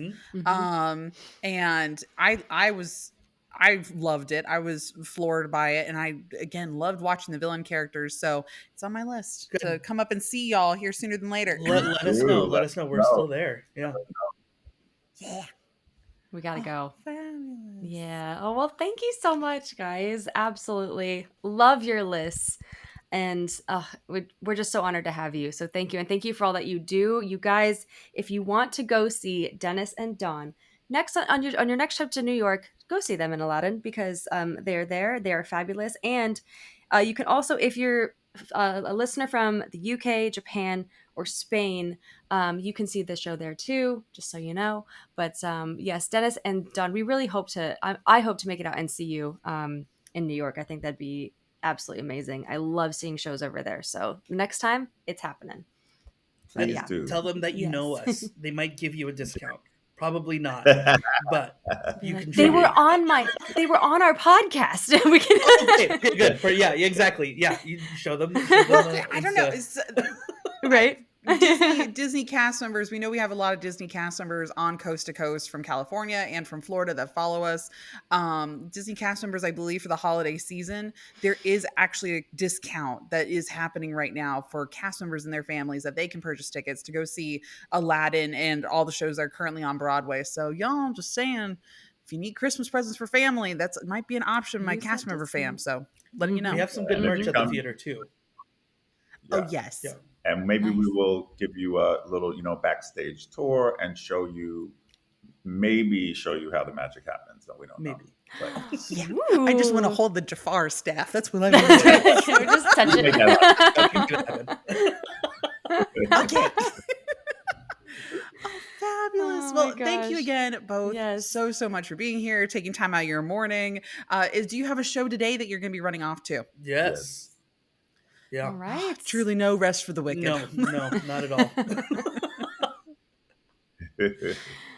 I hope it's Right. amazing. As they say in show business, I guess, break a leg. And we hope to see you at some point in the near future. But thank you guys again. Dennis and Thank you, Dawn, guys. everybody. Thank you. Thank you. Oh, and if their socials, all their good stuff are going to be linked in the notes Yes. down below. So make sure to go check them out. And again, we'll have more information for you all down there too. Thanks, guys. Have a good show. Thank you. Well, it was so much fun to talk to Dennis and Dawn. I mean, gosh, there were so many questions that I wanted to ask them. There was like a whole list of questions, but of course I wanted to hear everything that they had to say. I wanted to give them enough time to chat. And it's so amazing to hear about their experiences, first of all, on Broadway, with Disney, and then also Dennis's story with Jonathan Freeman. Oh my gosh. I was literally about to say that too. The passing of Chills. the staff, I thought was like Oh my so God. cool.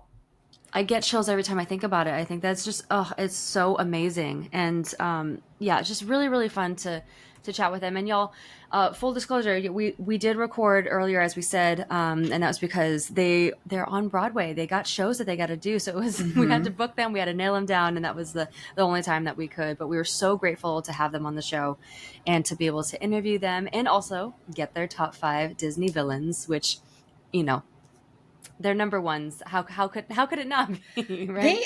They did a good job, and they did a good job talking about them too. And I'm like, Yeah. we put a lot of thought into this. I was like pleasantly surprised. Yeah, I loved it. They had some crossover and then some different. It was seriously so perfect. So we thank them again so much for being on the show, and yeah, just a lot of fun. See, it's making me really like. After we finished talking with them, I did go online. I was looking at flights to New York to be like, oh, maybe I could go up and see them around this time. So Right? nothing's super planned yet, y'all, but you never know. Something could possibly happen. Maybe a little quick weekend trip up there and back. Wouldn't that be fun? I would love to That'd do be that. so fun. Maybe I think next year might be New York.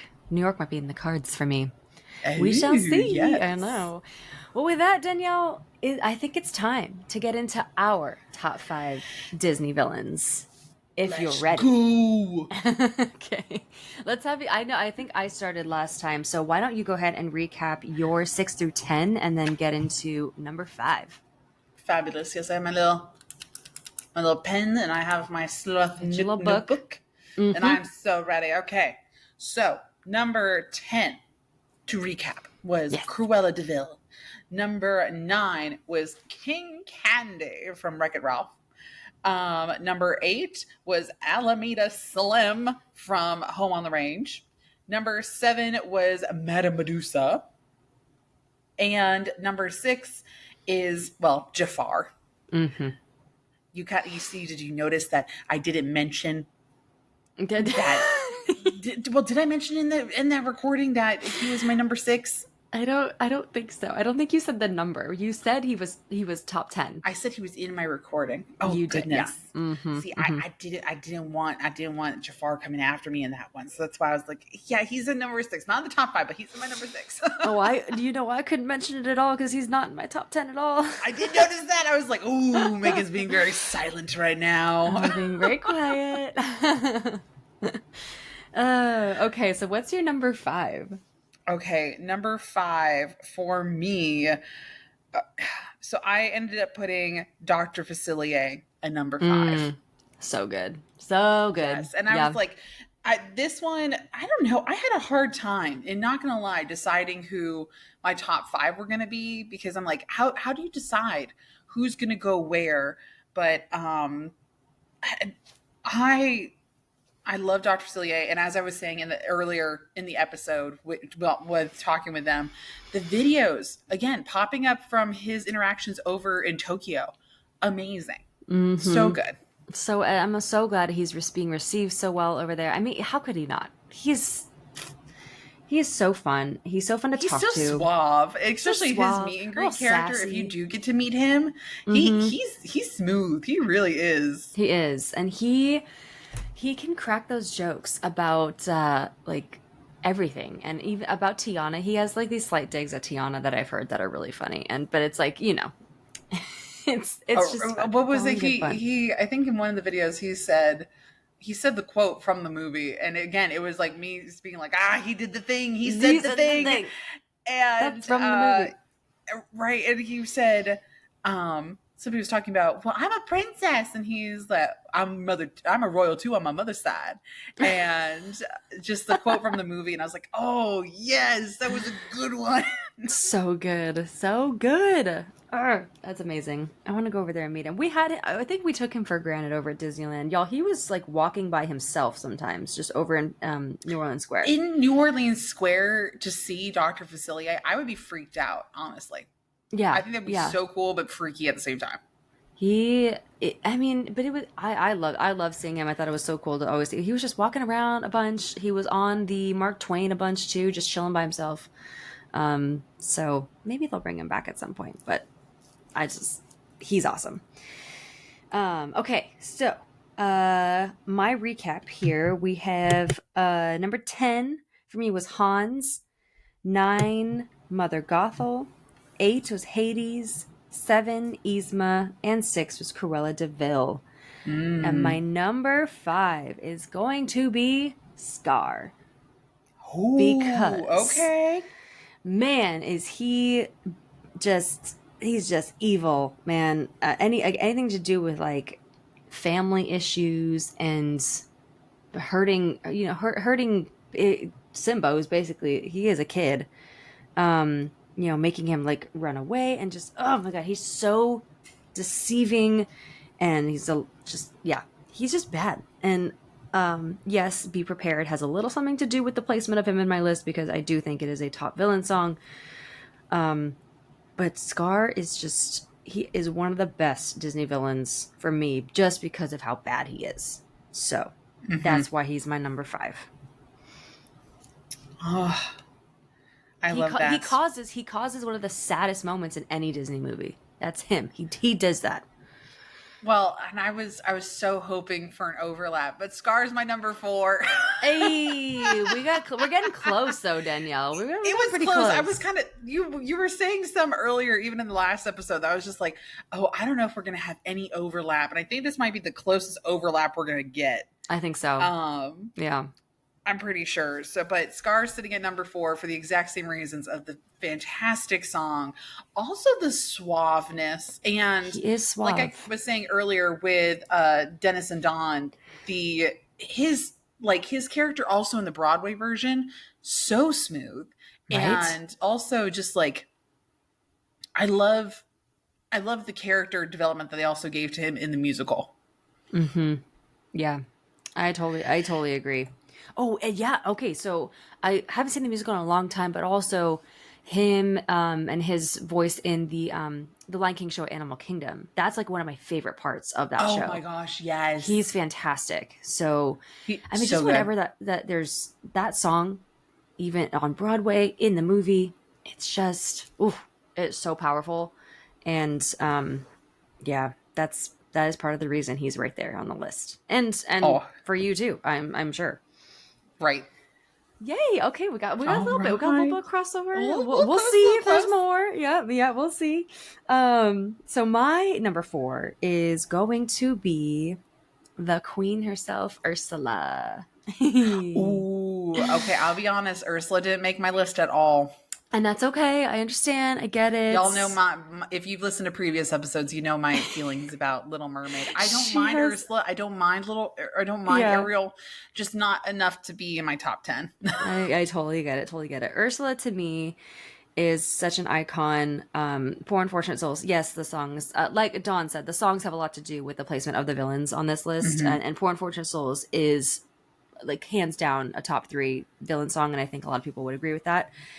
Pat Carroll is, there's so much you could say about it. She is just no other better person for that role, that voice, incredible.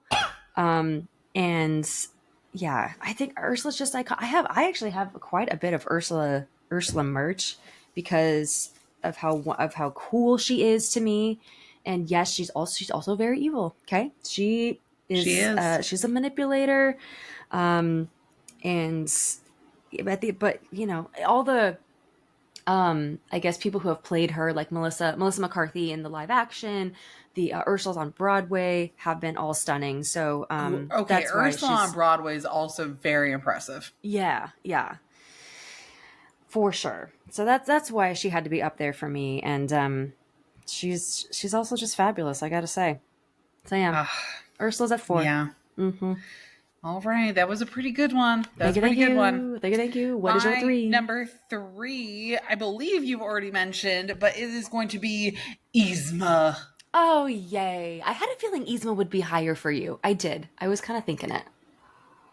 Really? See, because we've talked Eartha Kitt before, and her song that unfortunately did not make the movie. Right, and her song was also. My mother is trying to talk to me. Hold on. Hi, Mama Danielle. Which is funny because Yzma is her favorite villain, and it's like clockwork. She knows that I'm talking about her, she and does. I'm like, oh, and so I'm just telling her, yes, Dapper Mom is on it. Dapper Mom, it's that mom sense. I tell you, she knew. And even when I've talked about her in previous episodes, like I'll mention Dapper Mom, she starts texting right at that same moment. I'm like, dude, that's freaky as all get out. It's the mother-daughter thing. I know. It really is. And so Dapper Mom, I know you're going to be listening to this episode later on. Yes, Yzma is sitting at number 3 for me. I know we will have a phone conversation about this of how she maybe needed to be my number 1, but it's fine. And, for the exact same reasons that you said and what we talked about earlier in the show, yes, Yzma, just a fantastic character. I love Snuff Out the Light. I talked about it in my song episode 2 about villains, and I like how she appeared in the movie, but I also love the concept art version of her, where sometimes you look at the villain and you're like, oh, thank goodness they didn't go with that. But Yzma concept art version would have been really cool too.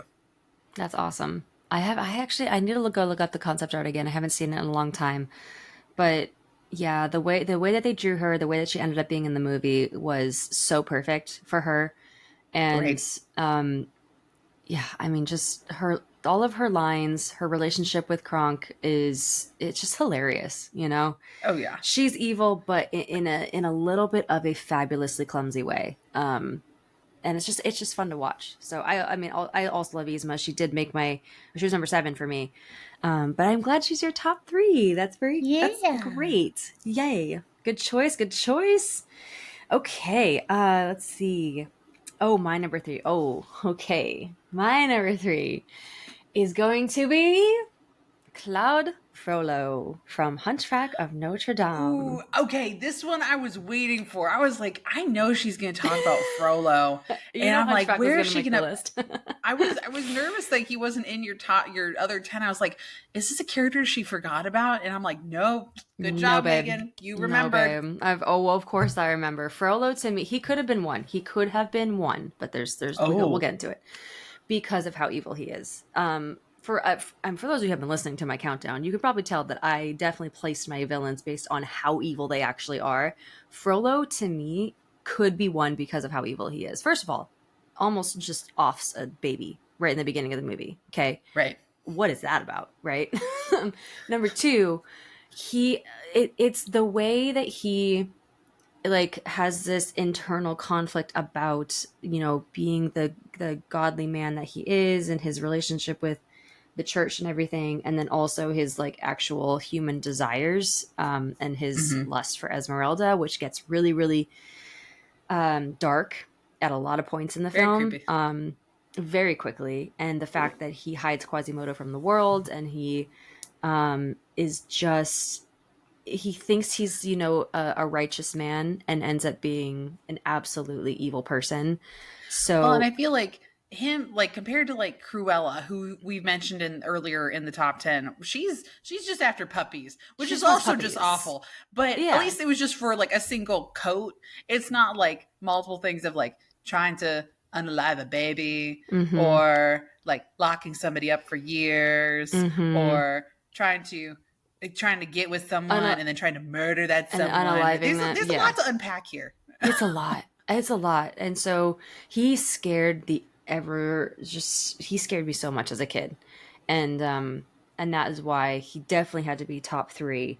And also, as we know, Hellfire is my favorite Disney Great song. villain song. Mhm. So that is also a reason he is up so high. But yeah, Frollo, there he is at 3. Oh, Y'all know who's good, going to make good, it. good. We just didn't know where in the placement. Didn't know As we where. got closer and closer, we were having more questions. Yep. All right. Number 2 for you, Danielle. Let's hear Number it. 2 for me. I'm sorry, I just coughing all over the place. Oh Are goodness. you good? Number 2 for me is going to be the Lord of the Underworld himself, and it is Hades. Really? Oh, okay. I was really, again, surprised myself also. This is a surprise for me. Mm-hmm. Like I would not necessarily go out and buy Hades merch, if that Yeah. makes sense. Yeah. But if I really had to think about like the character, like who do I think is amusing? And I think, okay, back it up. I was on another podcast. I appeared as a special guest, and Mhm. we were talking about who would you want in like a zombie apocalypse, right? And I Mhm. said Hades, because Yeah. like if there's gonna be anybody to control the undead, it's gonna be the Lord of the Underworld himself. 100%. And it really made me start thinking about his character more, and I'm like, he's a bad dude. He really is trying to take over the world, trying to take over Olympus. Of course. But at the end of the day, he's just doing a job, man. And That's his role. He's his a role. god of that. Yeah. Uh-huh. The henchmen are great. I love Pain and Pain Panic. and Panic. Oh yeah. He doesn't really have a song, but it's his reaction to stuff and the dialogue alone, I think is great. He is hands down the funniest villain for sure. He's the most Yes. entertaining villain. Great one-liners, and I mean I'd have to agree. He's evil, but that's just what he was made to do. That's Right. his role on in this world. So it's a good choice. I'm also a big Hades fan, a big Hercules fan in general. So I fully support the placement of him at number 2. Very well Yeah. done. I wish he had a song. I thought it'd been cool if he had a song. I know James Woods doesn't sing, but I don't know. Maybe someone will come up with one for him. Is there one in the Hercules musical? Oh yeah, that one. Okay, maybe. I haven't really invested into the musical like too much because Me it's neither. been mostly in German. Yeah. But I maybe I should double check that. That'd be cool to know. I'm gonna do some research on that too. I love when the muses sing his part in the movie. But yeah, okay, all right, good choice. Number 2 for me, I think my top 2 are coming as no surprise here. But number 2 for me is gonna be Dr. Facilier, and I have this like weird obsession with this man because like I think he's so fabulous, and I think he is yes, very very evil. I love his song from the film. I'm just a big Princess and the Frog soundtrack person, Right. and yeah, I just love his vibe, and I think I've had such good interactions with him and his face character in the parks and at Oogie Boogie Bash a couple years ago that I was like, oh my gosh, I love him. So yeah, his float now is in the parade, and he's so yes. fun. The way he moves, the way he speaks. I do love his voice and the voice actor who plays him. Big fan of the voice. So I had to put him up there. I'm sorry. I just love Dr. Facilier. What can you say?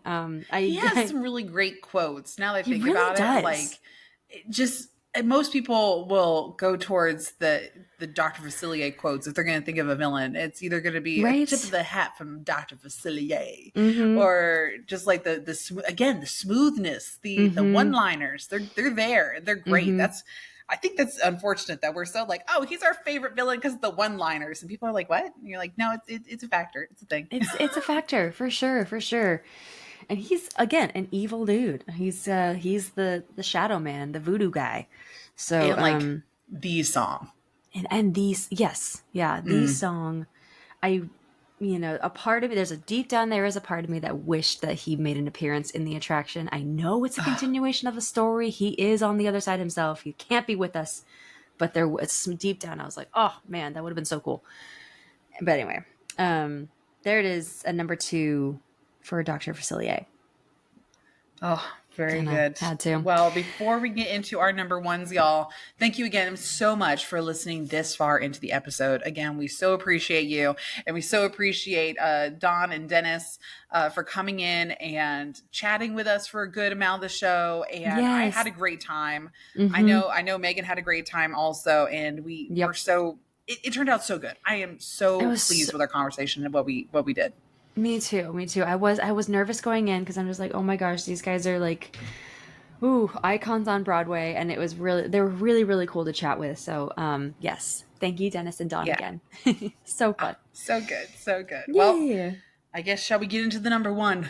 What's your number 1? Okay, I surprised this was so far up on your list, but my number 1 is Mother Gothel. Surprisingly enough. Oh, Mother Gothel. Okay. And I think it is because she is so manipulative, and how out of all the Disney villains, like, I'm not going to see a guy running around with flames for hair. I'm not going to see, I mean, I could see a Dr. Facilier in real life, but Mother Gothel, I think, is something, a villain that most people might even experience in their everyday life. Oh, but yeah, she's like, she's kind of like a real figure, and that's really scary. Yeah. And that's why, because she is so frightening. However, she does have a fantastic song, and she looks great in red velvet. And I love her outfit. She's a fantastic style icon, and some great one-liners too. I see a strong, beautiful young woman. Oh, look, you're here too. Like, some really great one-liners. A fantastic song to boot, and also because she is so frightening, because she is so realistic. Yeah, that's a really, really good point. If it could be real, and therefore it makes it that much scarier. Yeah. Yes. Okay. Oh, what a good choice. I know. I think that's why. She just initially scared me. I hated to hate her. Do you know what I mean? Like, because of what she did, and that was why she was a little more high up on my list. Let's really psychoanalyze this. Is it we're because psychoanalyzing of what our relationship with our narcissists are? Maybe, yeah. Maybe you're more triggered by it, where it's something that maybe I'm still going through with dealing with narcissists in my life. Maybe, Yeah. I don't know. I don't know. I'm getting too deep here at the end of the episode with that. I'm trying to think if I think I did put the narcissist a little bit higher on the list because I just don't like them at all. Exactly. Yeah. I'm looking at it like Yzma's a bit of a narcissist. That's so interesting. That's funny to like think about that. Hans is for sure a narcissist. Is a oh my god! Psychiatrist that's listening to our episode. Now we want a detailed summary in our fan messages. Feel free to send us an email or over on Instagram to see what kind of psycho stuff is me and Megan dealing with that we don't realize. So like, feel free to send over your synopsis. Actually, please, any therapists in the building, let us know what this means because that is a telling point, I think. Because my number 1 is just based on her fabulousness alone, and it's Maleficent. And I think I've stated in my videos multiple times that Maleficent is my favorite villain because of just it is for multiple reasons. I think she's fabulous. I loved the live action, at least the first one with Angelina Jolie, and. I always thought she's so powerful. She is so evil. Like she's enacting this revenge on a man, on a family, and doing it so she ends up hurting obviously a child. And that's just very, very evil. What else? Oh, and just her dragon. R.I.P. Murphy. A big fan of Maleficent in her dragon form. So yeah, that's why she's number one for me. But would I consider her a narcissist? I don't think so. I think she's just evil. Right. I don't know. Vengeful. I feel like for Maleficent, she, like, if you're looking at all the OG villain characters, because like Snow White, Cinderella, Sleeping Beauty, right? So out of the core princess characters that have a villain present, like Evil Queen is pretty evil. And y'all, I am so sorry to the Evil Queen fans. I know I'm going to get messages being like, Danielle, she's not on your list. She was barely bumped out, y'all. I am so sorry. She is written down over here, but she might be in the bonus episode. Okay. Same. Yeah. Also, Lady Tremaine. No, it's nowhere to be literally found. Same. Yeah. And I think they just got progressively like, we need somebody to embody the root of all evil and like a sister to the devil herself, you know? True. She is technically the mistress of all evil. Yep. Yeah. So that was, and that's why everybody, well, and what's funny is that not even the sister, more like everybody ships Hades and Maleficent together, and even House of Mouse did too. In an episode, Hades and Maleficent go on like a date.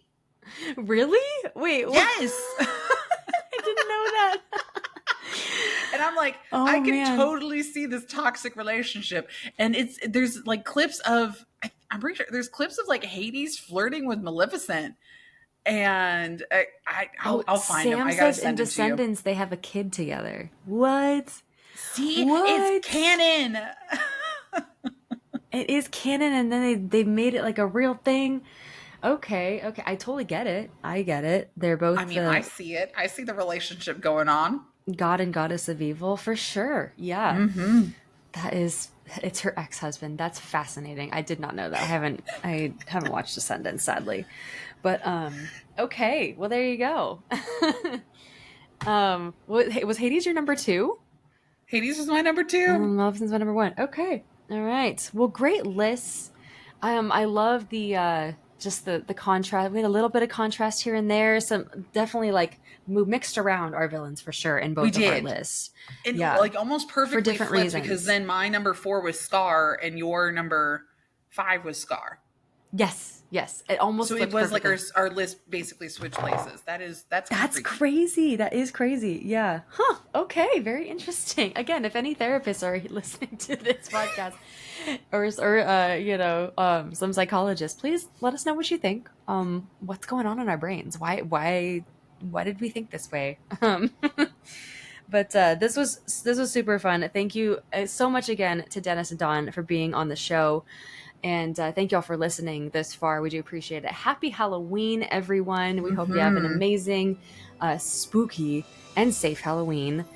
And we are back with another episode next week, another countdown. So we're very excited to see you then. We'll be getting ready for the holidays pretty soon. I cannot believe it. And isn't it so weird to say and to think about? Like nearing the end of the year. It is snow is already on the castle over in Disneyland. Yeah, earlier and earlier every year, I swear. Every year. And then merchandise is already out. And then by the time this episode releases, I feel like most of the holiday decor will be up in Hollywood Studios also. Yeah. Oh, totally. We'll have more up over in land for sure. New Orleans Square always gets started pretty early.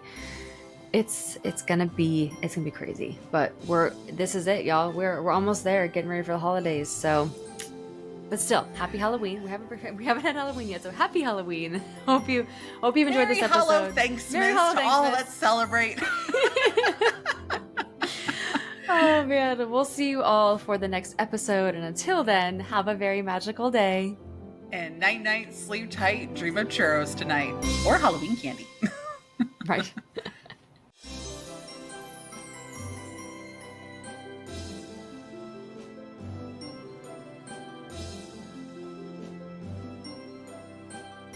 To have your name at the end of our new episodes and to receive a bunch of magical perks, please check out our Patreon via the link in the episode notes. Or visit patreon.com/Disney Countdown Show. We'll see you there.